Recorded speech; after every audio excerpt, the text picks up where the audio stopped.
अब ये मैंने पिछले एग्जाम्पल को कंटिन्यू किया है, ठीक है, कि कंट्रोल अकाउंट डिफरेंसेस क्या मतलब होता क्या है, जो होता है ना इंडिविजुअल वो कहता है। अब होता क्या है कि जो सेम आ रहा है ना, अब इसमें कभी कभी कुछ एरर की वजह से डिफरेंस आ जाता है। जैसे कि ये दे रहा है आपको 18,000, ये दे रहा है आपको 25,000, सेम ऐसे ही कोई ना कोई डिफरेंस आ गया।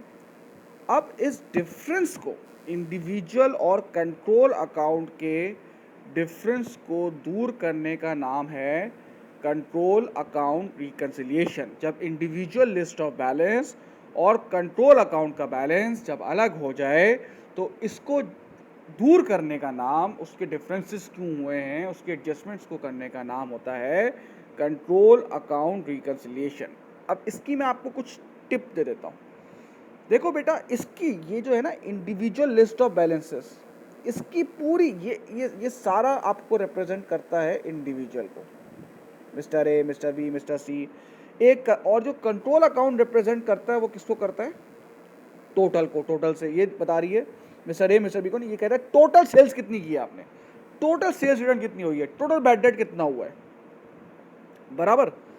तो देखो बेटा, अगर एक बात याद रखना, अगर मसला इंडिविजुअल में हुआ है वो खुद बोलेगा कि आ सेल्स लेजर अकाउंट, ठीक है ना, आ सेल्स लेजर अकाउंट। अब मुझे एक बात बताओ, ये क्या बोल रहा है आपको? आ सेल लेजर अकाउंट का क्या मतलब है? एक सेल लेजर का अकाउंट। अगर वो बोलता है आ डेटर अपोस्ट्रोफी एस अकाउंट, इसका मतलब क्या? अगर आप उसमें देखो ना, एक डेटर के अकाउंट में ये मसला हो गया।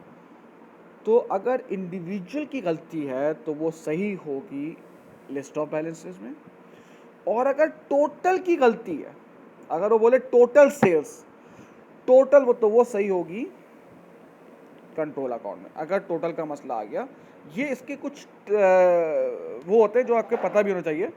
तो देखो, इसमें आप लॉजिकली भी देख लोगे ना, इंडिविजुअल लिस्ट ऑफ दो आपके पास होगा, तो इंडिविजुअल लिस्ट ऑफ बैलेंस होगा, कंट्रोल अकाउंट होगा। अगर गलती इंडिविजुअल में हुई है, कह रहा है मिस्टर ए के अकाउंट में हुई है, मिस्टर बी के अकाउंट, ये इंडिविजुअल है ना, एक नाम है ना, तो इंडिविजुअल में होगी। या वो नाम यूज ना करे, वो बोले आ सेल लेजर अकाउंट, वो बोले आ डेटर अकाउंट, ये भी आपको इंडिकेट कर रहा है कि एक इंडिविजुअल की बात हो रही है।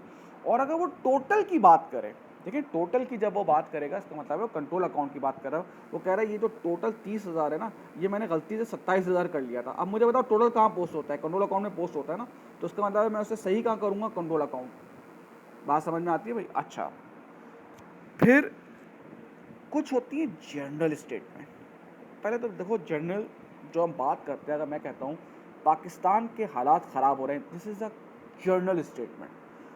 जर्नल स्टेटमेंट जो होती है वो ओवरऑल की बात हो रही होती है, टोटल की बात हो रही है। जब मैं कह रहा हूँ पाकिस्तान के हालात ख़राब है, तो मैं पूरे पाकिस्तान की बात कर रहा हूँ। जब मैं कहता हूँ कि यार ये इस अटैम्प्ट का रिज़ल्ट अच्छा नहीं आया, तो मैं ओवरऑल रिज़ल्ट की बात कर रहा होता हूँ।